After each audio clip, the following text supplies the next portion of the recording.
The crack of musket fire echoed across the forests of North America in the late 18th century, and with each volley, two fundamentally different philosophies of warfare collided. On one side stood the British Army, the most formidable military machine of its age, wielding the iconic Brown Bess musket, a weapon designed for devastating mass volleys that could obliterate enemy formations with sheer volume of fire. On the other side emerged the American rifleman, often a frontiersman who had spent his entire life with a Kentucky long rifle in his hands, capable of picking off a British officer at distances that seemed impossible to European military minds. This was not merely a clash of weapons. It was a confrontation between two entirely different worlds, two distinct approaches to violence, two competing visions of how wars should be fought and won.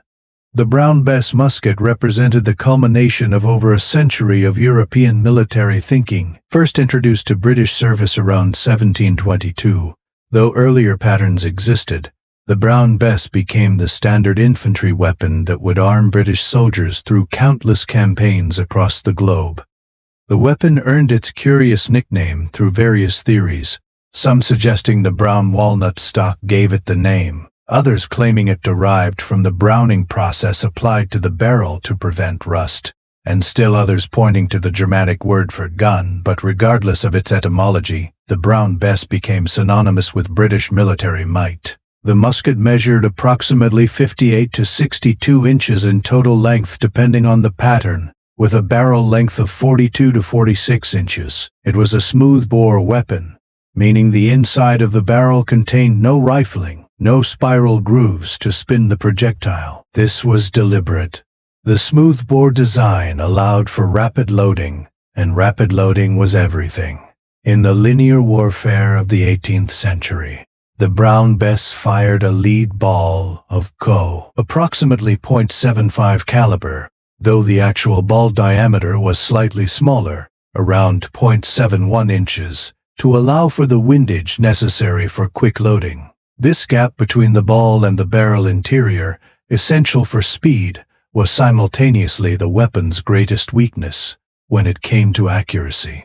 When the powder charge ignited, the ball rattled down the barrel, bouncing off the walls in an unpredictable pattern before exiting at velocities around 1,200 feet per second.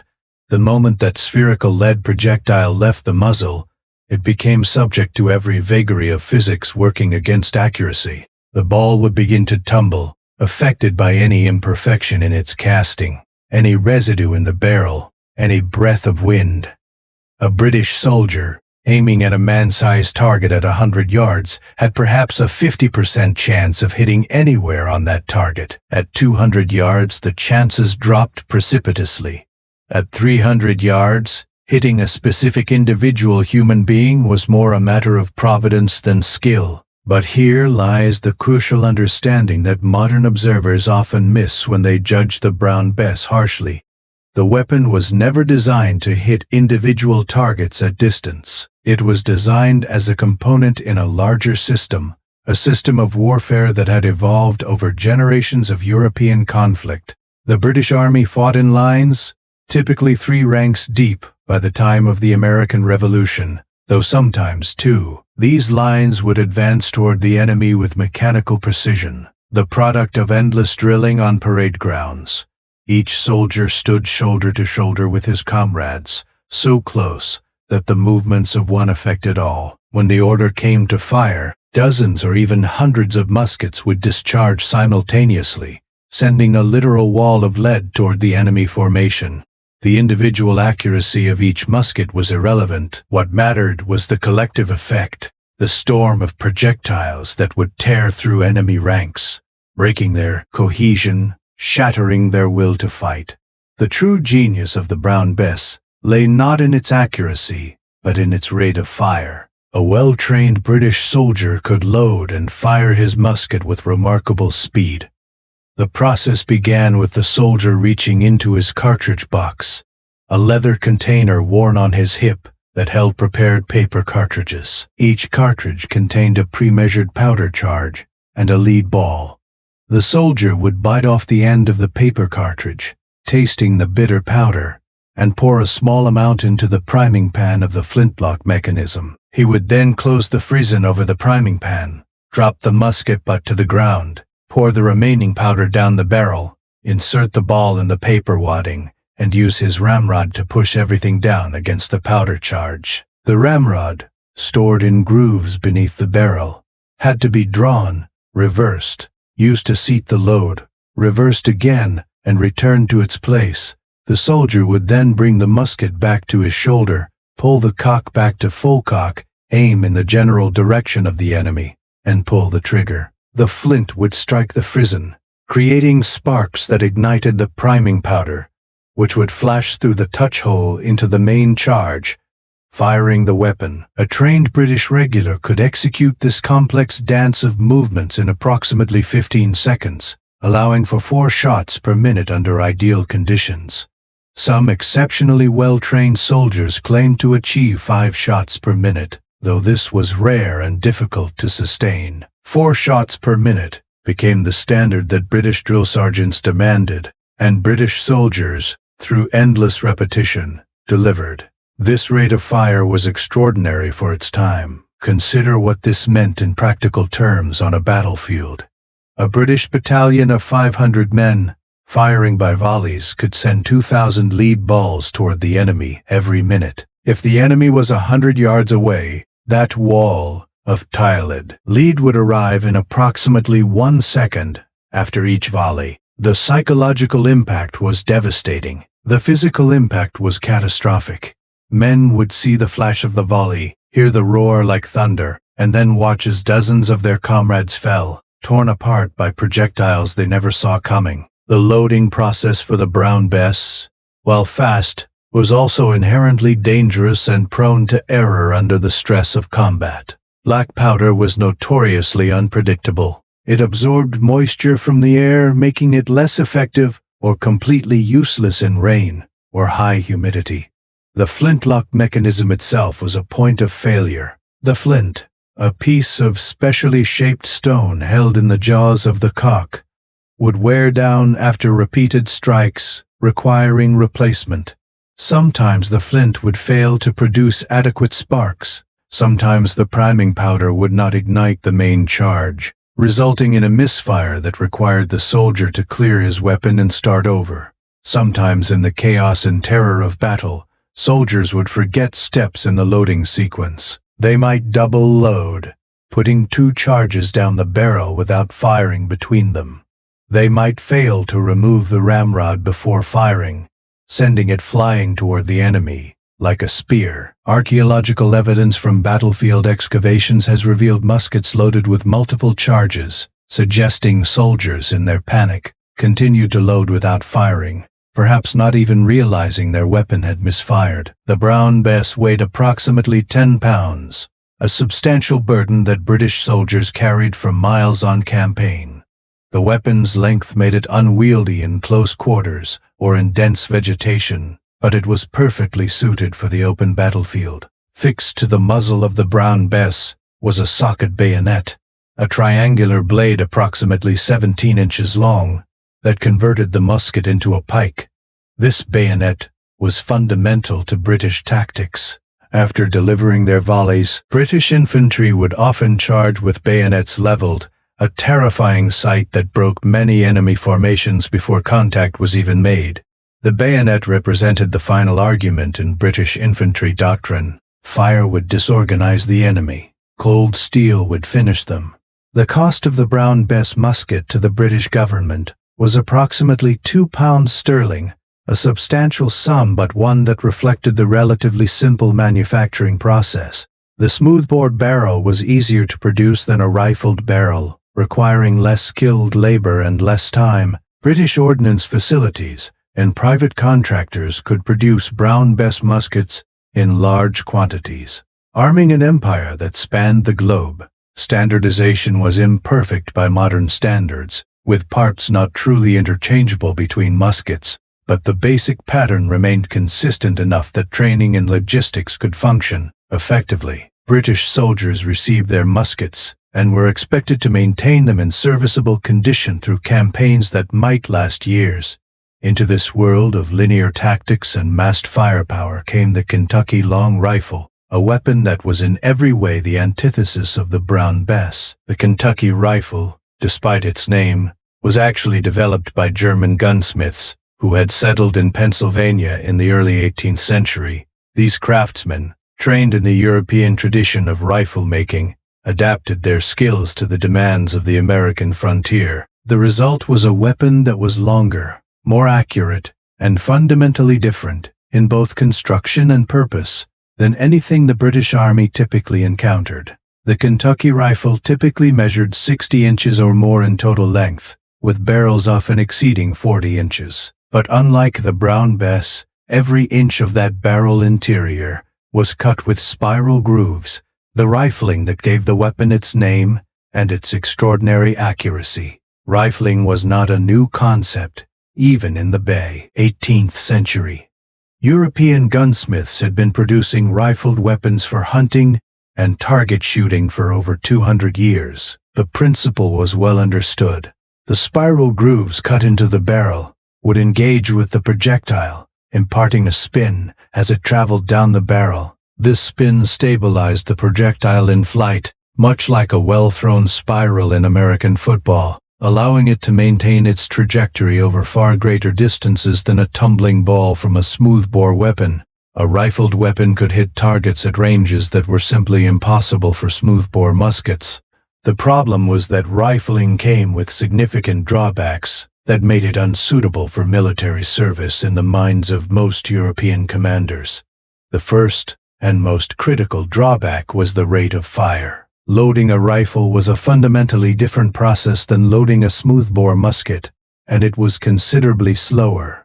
The ball fired from a rifle had to be very close to the same diameter as the barrel interior. It had to engage with those spiral grooves to receive the stabilizing spin.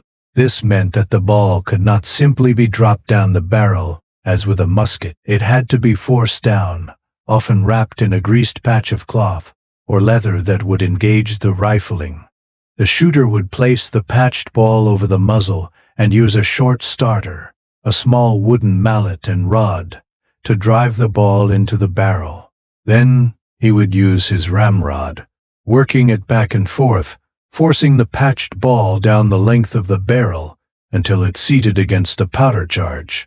This process was slow, laborious, and required significant physical effort. After a few shots, the barrel would become fouled with powder residue, making loading even more difficult. A rifleman might manage 2 shots per minute under ideal conditions, perhaps 3 if he was exceptionally skilled and the situation was not too desperate. More often, particularly in the stress of combat, or after the barrel had become fouled, the rate dropped to 1 shot per minute, or even slower. The second major drawback was that rifles, at least in their 18th century form, could not mount bayonets effectively. The long, slender barrels of Kentucky rifles were not designed to withstand the shock of bayonet combat. More fundamentally, the entire philosophy of rifle use contradicted the idea of close combat. Riflemen were shooters, not shock troops. They operated from concealment, taking careful aim at distant targets, not standing in neat lines exchanging volleys. A rifleman caught in close combat with enemy infantry was in desperate trouble. His weapon became little more than an unwieldy club. But oh, what the Kentucky rifle could do at distance! The weapon typically fired a smaller caliber ball than the Brown Bess, usually between .45 and .54 caliber, though this varied significantly as each rifle was custom-made by individual gunsmiths. The smaller ball required less powder, making the rifle more economical to shoot, an important consideration on the frontier, where powder and lead had to be purchased or traded for at considerable expense. The smaller ball also produced less recoil, allowing the shooter to maintain better form and sight picture. The combination of the stabilizing spin from the rifling and the shooter's ability to take careful aim, often resting the long barrel on a tree branch or fence rail, produced accuracy that seemed almost magical to those accustomed to smoothbore weapons. A skilled rifleman with a Kentucky long rifle could reliably hit a man-sized target at 200 yards. At 300 yards, while the task became more difficult, it was still entirely possible for an experienced shooter who understood his weapon, who knew how to judge wind and distance, who had spent years shooting game in the forests of North America. Some riflemen claimed to make effective shots at 400 yards or even beyond. Though at these extreme distances, factors like wind, precise powder charge, and simple luck played increasingly large roles.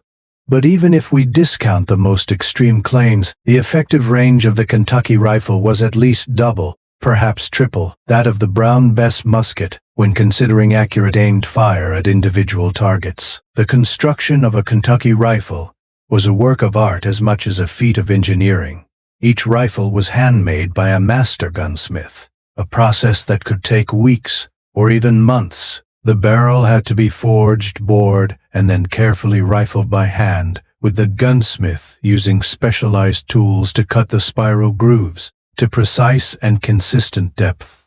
The slightest error in the rifling process would affect accuracy. The stock was carved from a single piece of wood, usually maple or walnut, shaped to fit the individual customer. The rifle was then fitted with decorative brass or silver inlays, a patchbox built into the stock to hold greased patches for loading, and often elaborate engraving or relief carving. These rifles were not mass-produced military equipment. They were personal possessions, often passed down through generations, treasured both for their utility and their beauty. The cost of a Kentucky rifle reflected this craftsmanship. A good rifle might cost $20 to $30, a significant sum when a laborer might earn $1 a day. This was 10 to 15 times the cost of a Brown Bess musket. But for a frontiersman, that rifle was his most important possession. It put meat on his table. It defended his family from threats both human and animal. It was a tool he would use nearly every day of his life. The investment was justified. The men who carried Kentucky rifles into battle during the American Revolution were a different breed from the professional soldiers of the British Army. They were hunters, scouts, farmers, men who had grown up on the frontier, where survival often depended on the ability to bring down a deer at long range or to defend a cabin against attack.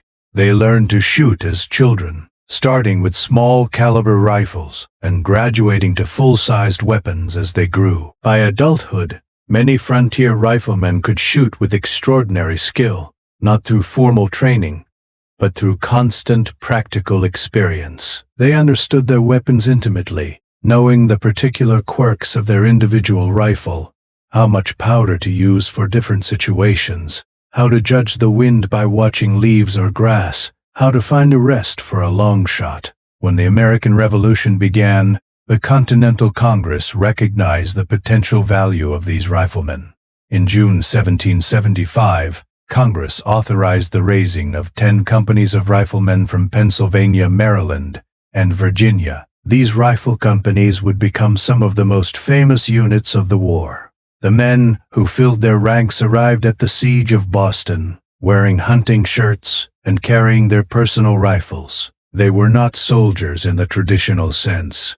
They had no uniforms, no formal discipline, no experience with linear tactics or parade ground drill. What they had was an ability to shoot that astonished everyone who witnessed it.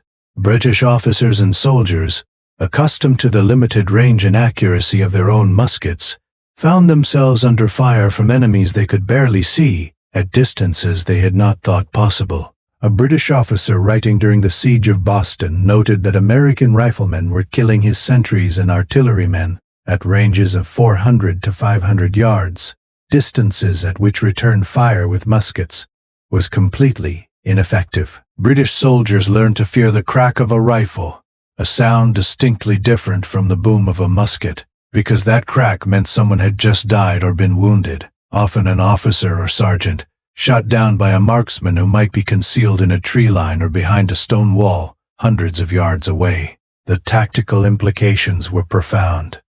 The British Army's entire system of warfare depended on the ability to close to effective musket range, deliver devastating volleys, and either break the enemy with firepower or finish them with the bayonet.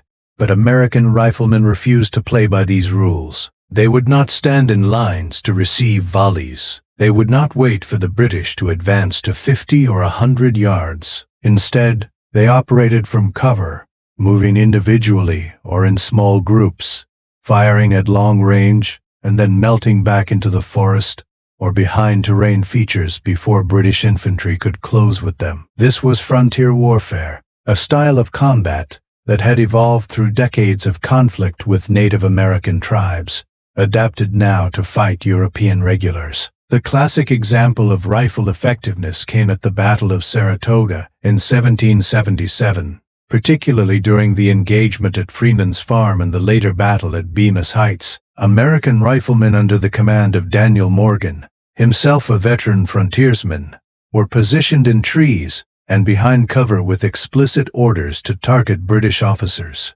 General Simon Fraser, one of the most competent British commanders in the campaign, was directing his troops during the battle at Bemis Heights, when an American rifleman, variously identified in historical accounts as Timothy Murphy, though this attribution is disputed, took careful aim from a position in a tree at a range estimated at 300 yards or more. The rifle cracked.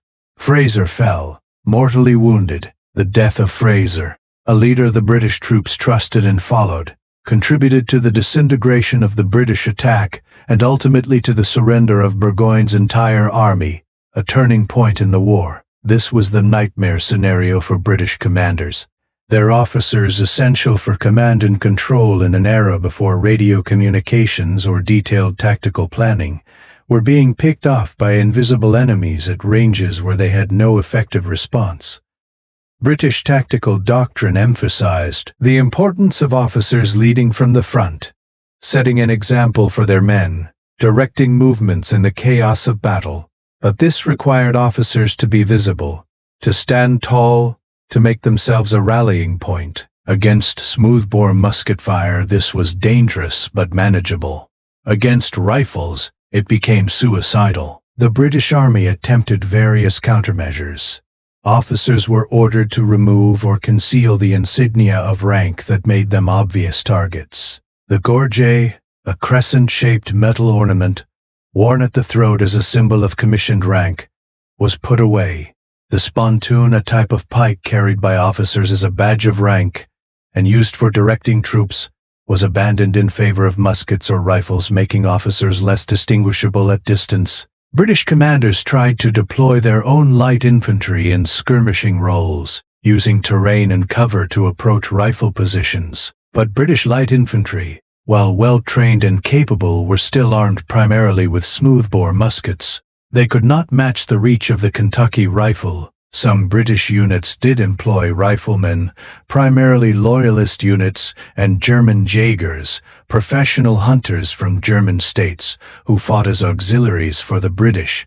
These Jägers carried short-barreled rifles and were trained in irregular warfare. They were effective and caused the Americans significant casualties, but they were relatively few in number compared to the mass of British infantry armed with Brown Bess muskets. The British military establishment remained committed to linear tactics and smoothbore muskets as the backbone of their infantry. This commitment was not irrational or simply a matter of hidebound traditionalism, though certainly institutional inertia played a role. The fact remained that in a pitched battle between formed infantry, the side with more muskets firing more shots per minute usually won. At the Battle of Camden in 1780, American militia, including some units armed with rifles, broke and ran when confronted with a bayonet charge by British regulars after an exchange of volleys. The rifle's accuracy at range meant nothing when British infantry closed to bayonet distance. The militiamen, lacking the discipline and training of regulars, could not stand against the psychological shock of the bayonet charge. The Battle of Guilford Courthouse in 1781 provided another example of the complex interaction between these different weapons systems and tactical approaches. American forces under Nathanael Greene arranged their army in 3 defensive lines. The first line consisted largely of militia armed with muskets, with orders to fire 2 volleys and then retreat. Behind them stood Continental Army regulars, better trained and disciplined. American riflemen operated on the flanks and in advanced positions, harassing the British advance. The battle played out as a brutal attritional fight. The riflemen inflicted casualties during the British approach, but when the British infantry, despite taking significant losses, pressed forward and close to effective musket range, the militia in the first line did fire their volleys as ordered but then broke. The battle ultimately came down to volleys between British regulars and American Continental Infantry, a more traditional firefight that the British, despite being outnumbered, managed through sheer professionalism and tactical skill. British forces held the field at the end of the day, though they suffered such severe casualties that General Cornwallis's army was effectively crippled, contributing to the strategic situation that would lead to Yorktown. These battles illustrated a fundamental truth that American commanders learned through hard experience. Rifles alone could not win conventional battles. Riflemen were invaluable for skirmishing, for harassing enemy columns, for picking off officers and artillerymen, for ambush and frontier warfare. But when it came to holding ground, to standing and fighting against a bayonet charge, to delivering the kind of massed firepower that could break an enemy formation, muskets and regular infantry were necessary. George Washington, always a pragmatic commander, understood this. The Continental Army that emerged over the course of the war was primarily armed with muskets, not rifles. The Pennsylvania Rifle Companies and other rifle units remained in service and performed valuable functions, but they were specialized troops, not the backbone of the army. The limitations of the rifle also became apparent in terms of logistics and sustainability. Every Kentucky rifle was unique, handmade by an individual gunsmith. There was no standardization of caliber or parts. A rifleman could not simply be issued ammunition from a common store. He had to carry his own bullet mold, cast his own balls from lead, cut his own patches, prepare his own powder charges. If his rifle broke or was damaged, repairs required a skilled gunsmith, and replacement was impossible unless a new custom rifle could be obtained or captured. By contrast, the Brown Bess, while not truly standardized by modern metrics, was produced in sufficient quantities and with enough commonality that soldiers could draw muskets, cartridges, and basic spare parts from army stores. A broken musket could often be repaired by an army armorer using parts from other damaged weapons. This logistical simplicity was not glamorous, but it was essential for maintaining an army in the field over extended campaigns. The maintenance requirements also differed significantly. The smoothbore Brown Bess, after firing, could be cleaned relatively easily, swabbing the barrel with water and then drying it, applying a coat of oil to prevent rust. The weapon would function reliably with fairly minimal maintenance, though neglect would certainly lead to problems. The Kentucky rifle, with its tight-fitting projectile and its rifled barrel, required more careful maintenance. The rifling grooves would accumulate powder fouling that had to be removed, requiring more time and effort. A neglected rifle could become nearly impossible to load, or, worse, dangerously prone to burst if obstructions in the barrel prevented the ball from exiting. The psychological dimension of these weapons also deserves careful consideration. For a British soldier advancing across an open field toward an American position, the experience was different depending on whether he faced muskets or rifles. Against muskets, he knew that, until he closed to about 100 yards, he was relatively safe. He might see distant puffs of smoke, might even see balls fall short or fly overhead, but he could advance with some confidence that casualties would be limited until the range closed. Against rifles, death could come at any moment from any distance. The soldier next to you might suddenly fall, killed by a shot from 300 yards away, from an enemy you could not even see. The psychological stress of advancing under accurate long-range fire was immense, even for disciplined regulars. British accounts from the war frequently mention the demoralizing effect of rifle fire, the way it disrupted formations and eroded courage, even before the armies came to grips. For American riflemen, their weapon gave them confidence that they could fight British regulars on their own terms. They did not need to stand in lines and trade volleys with professional soldiers who had been drilling for years. They could use their skills as hunters and frontiersmen, skills they had developed over a lifetime, to strike at the British Army in ways that negated many of its advantages. This was empowering. It allowed men who were not professional soldiers, who came from farms and frontier settlements, to feel that they could contribute meaningfully to the war effort, that their particular skills had value in this conflict. The legacy of these weapons and their confrontation during the American Revolution extended far beyond the immediate tactical results of individual battles. The rifle, despite its limitations in conventional warfare, had proven its worth as a military weapon in specific roles. The United States Army after the Revolution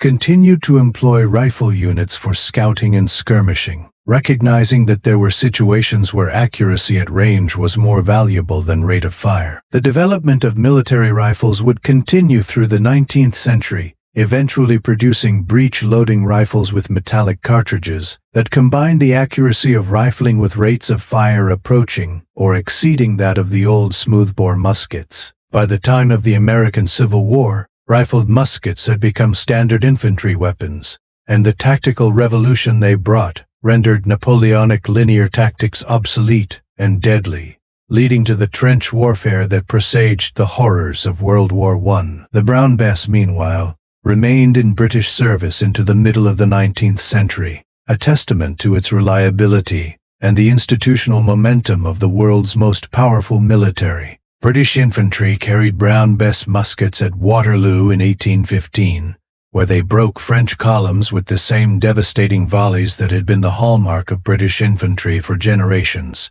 Only gradually did the British Army transition to rifles, a process that was not complete until after the Crimean War in the 1850s. The confrontation between these two weapons during the American Revolution represented more than just different technologies. It symbolized different philosophies, different cultures, different ways of thinking about war and society. The Brown Bess represented centralized military power, professional armies, industrial production, the ability of a state to arm large numbers of men with standardized equipment and train them to function as coordinated units. It was a weapon of empire suited to projecting power across oceans, to fighting conventional wars in Europe and around the globe.